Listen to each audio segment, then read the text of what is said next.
சிறப்பு ஆசிரியர் தகுதி தேர்வை எதிர்நோக்கி இருக்கிற அனைத்து ஆசிரியர் தோழமைகளுக்கும் வணக்கங்களும் வாழ்த்துக்களும். கடந்த 2025 நவம்பர் மாசத்துல நடைபெற்ற ஆசிரியர் தகுதி தேர்வுல பேப்பர் 2 தமிழ்ல கேட்கப்பட்ட அனைத்து கேள்விகளுமே இலக்கண பகுதியிலிருந்து, குறிப்பாக 6ஆம் வகுப்பிலிருந்து 8ஆம் வகுப்பு வரை பாடப்பகுதியில் இருக்கிற இலக்கண பகுதியிலிருந்து மட்டுமே கேட்கப்பட்டிருந்தது. இலக்கணத்தை முழுமையா படிச்சுட்டு போயிருந்தா கண்டிப்பாக 30க்கு 30 மார்க் எடுத்திருக்க முடியும். அதனால ஆசிரியர் தகுதி தேர்வுக்கு தயாராகி கொண்டிருக்கிற அனைத்து ஆசிரியர்களும் முதலில் படிக்க வேண்டியது இலக்கண பகுதியை தான். குறிப்பாக 6 to 8 வகுப்புகளில் இருக்கிற தமிழ் பாடத்தில் இருக்கிற இலக்கண பகுதிகளை தான். அந்த வகையில நம்ம ஏற்கனவே 6 to 8 வகுப்புகளில் இருக்கிற அணி இலக்கணத்தை ஒரு வீடியோவா நம்ம போட்டிருக்கிறோம். அதன் பிறகு 6 to 8 வகுப்புகளில் இருக்கிற இலக்கண குறிப்பு பகுதியிலையும் நம்ம ஒரு வீடியோ போட்டிருக்கிறோம். அதனுடைய தொடர்ச்சியா நம்ம இந்த வீடியோவில் என்ன பார்க்க போறோம்னா 6ஆம் வகுப்புல முதல் பருவத்துல இருக்கிற 3 பாடத்துல இருக்கிற இலக்கண பகுதிகள் முழுசா நம்ம வந்து ஒரே வீடியோவில் பார்க்க போறோம். இந்த 3 பாடத்திலையுமே எழுத்து இலக்கணம் சம்பந்தமா தான் கொடுத்துருக்குறாங்க. நான் என்ன பண்ணியிருக்கேன்னா, நம்ம பாட புத்தகத்தை நான் அனலைஸ் பண்ணி அதில் இருக்கிற முக்கியமான பாயிண்ட்ஸை மட்டும் எடுத்து உங்களுக்காக, தேர்வுக்கு தயாராகிட்டு இருக்கவங்களுக்காக நான் கொடுக்குறேன். இதை நீங்க படிச்சாலே கண்டிப்பாக போதுமானது. முதல்ல தமிழ் இலக்கணம் 5 வகைப்படும் அப்படின்னு சொல்லியிருக்கிறாங்க. எழுத்து இலக்கணம், சொல் இலக்கணம், பொருள் இலக்கணம், யாப்பு இலக்கணம், அணி இலக்கணம். இது உங்களுக்கு தெரியும். தமிழ் எழுத்துக்கள் பார்த்தீங்கன்னா 247 எழுத்துக்கள் இருக்கு. இதுல முதல் எழுத்துக்கள் 30, அதாவது உயிர் எழுத்துக்கள் 12, மெய் எழுத்துக்கள் 18 உங்களுக்கு தெரியும். இதுல இந்த உயிர் எழுத்துக்கள் 12ல குறில் எழுத்துக்கள் 5, நெடில் எழுத்துக்கள் 7. இதனுடைய மாத்திரை அளவுகள் பார்த்தீங்கன்னா, குறில் எழுத்துக்களுக்கு 1 மாத்திரை அளவும், நெடில் எழுத்துக்கள் 2 மாத்திரை அளவும் ஒலிக்கும். மெய் எழுத்துக்கள் 18 உங்களுக்கு தெரியும். மெய் எழுத்துக்கள் 3 வகைப்படும். வல்லினம் கசட தபர, மெல்லினம் ஞன நமன, இடையினம் எரள வழல. இதை நான் உயிர்மெய் எழுத்தா கொடுத்துருக்கிறேன். ஆனா நீங்க இக்கு இச்சு இட்டு அப்படிதான் இதை படிச்சுக்கணும். இந்த மெய் எழுத்துக்களுக்கு மாத்திரை அளவு ஒலிக்கும் அளவு பார்த்தீங்கன்னா அரை மாத்திரை அளவு ஒலிக்கும். அடுத்து நம்ம பார்க்க போறது சார்பு எழுத்துக்கள். சார்பு எழுத்துக்கள் 10 வகைப்படும். அது என்னன்னு பார்த்தோம்னா உயிர்மெய், ஆயுதம், உயிரெழபடை, ஒற்றெழபடை, குற்றியல் உகரம், குற்றியல் லிகரம், ஐகார குறுக்கம், ஔகார குறுக்கம், மகர குறுக்கம், ஆயுத குறுக்கம் ஆகிய 10 வகைப்படும் சார்பு எழுத்துக்கள்.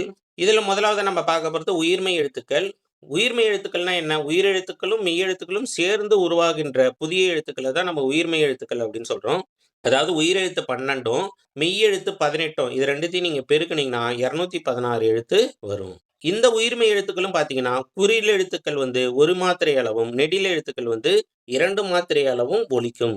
ஆயுத எழுத்து பார்த்தீங்கன்னா அரை மாத்திரை அளவு ஒலிக்கும். இந்த மாத்திரை அளவு கேட்கறதுக்கு வாய்ப்பு இருக்கு. இப்ப கபிலர் இதனுடைய மாத்திரை அழகிட்டு சொல்லுவாங்க. க அது குறில் எழுத்துன்றதால 1 மாத்திரை அளவு. பி இதுவும் குறில் எழுத்துன்றதால 1 மாத்திரை அளவு. அடுத்து ல இதுவும் 1 மாத்திரை அளவு குறில் எழுத்துன்றதால. இரு பார்த்தீங்கன்னா மெய்யெழுத்துன்றதால அரை மாத்திரை அளவு. அப்ப மொத்தம் 3½ மாத்திரை அளவு. அடுத்து மொழி முதல் மற்றும் இறுதி எழுத்துக்கள். இதுல இருந்து ஒரு கொஸ்டின் கேட்டிருந்தாங்க கடந்த நவம்பர் 2025 எல்லாம் நிறைய பேர் பார்த்தீங்கன்னா ஹை கிளாஸ்ல, அதாவது மேற் வகுப்புகள்ல இருந்தே நிறைய கொஸ்டின்ஸை கஷ்டப்பட்டு படிச்சுட்டு போயிருப்பீங்க. ஆனா 6ஆம் வகுப்புல இருந்தே கொஸ்டின் கேட்டிருக்கிறாங்க. நம்ம அதெல்லாம் சரியா படிக்காத போயிட்டோம். எல்லாம் மொழிக்கு முதலில் வர்ற எழுத்து ரான்னு சொல்லியிருந்தீங்க. ரா மொழிக்கு முதல்ல வராது. இப்ப ராணி அப்படின்றது தான் இராணி அப்படின்னு எழுதுறோம். தமிழ்ல ஒரு சில எழுத்துக்கள் வேற்றுமொழி சொற்கள் ராவுல தொடங்கினா கூட அதை நம்ம அப்படியே ஒலிப்பு முறை எடுத்துக்கிட்டா கூட எழுதும்போது நம்ம என்ன பண்ணுவோம், ஈ போட்டு தான் எழுதுவோம். ராமன்றத கூட இராமன் அப்படின்னு தான் எழுதுவோம். ஏன்னா ரா தமிழ்ல மொழிக்கு முதலில் வராது. சரிங்க, வாங்க இப்ப அந்த மொழி முதல் எழுத்துக்கள் எது எது வரும். உயிரெழுத்துக்கள் 12 மொழிக்கு முதலில் வரும். அடுத்து க, ச, த, ந, ப, ம அந்த வரிசையில இருக்கிற அனைத்து எழுத்துக்களும் மொழிக்கு முதலில் வரும். மொழிக்கு முதலில் வராதது எது? மெய் எழுத்துக்கள் 18 மொழிக்கு முதலில் வராது. அடுத்து ட, ந, ர, ல, ழ, ல, ர, ந ஆகிய வரிசை எழுத்துக்கள் எந்த எழுத்துமே மொழிக்கு முதலில் வராது. எது எது வரும், எது வராதுன்றது மட்டும் நல்லா ஞாபகம் வச்சுங்க. க, ச, த, ந, ப, ம ஆகிய எழுத்துக்கள் வரும்.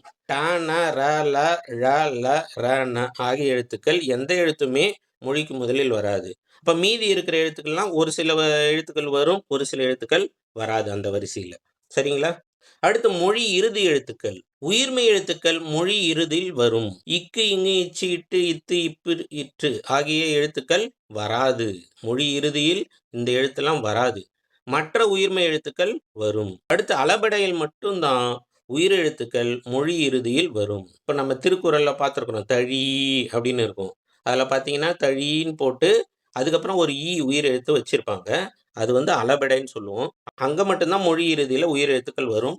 பெரும்பாலும் மொழி இறுதியில் உயிர் எழுத்துக்கள் வரவே வராது. அடுத்து மொழி இடை எழுத்துக்கள்.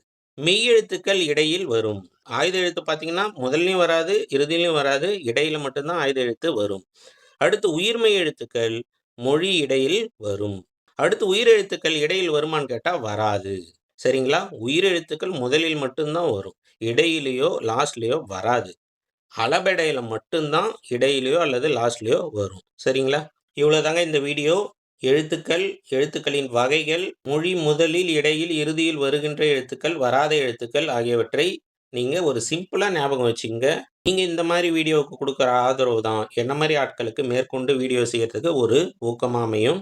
அதனால இந்த வீடியோவுக்கு லைக் பண்ணுங்க. இந்த வீடியோல எதனா சந்தேகம்னா கமெண்ட் பாக்ஸ்ல கேளுங்க. எனக்கு தெரிஞ்ச வரைக்கும் பதில் சொல்றேன். நம்ம சேனல் அறிவுமதி அகாடமி இன்னும் சப்ஸ்கிரைப் செய்யாதவர்கள் சப்ஸ்கிரைப் செய்து நமக்கு ஆதரவை கொடுங்க. Thank you. Bye bye. Take care.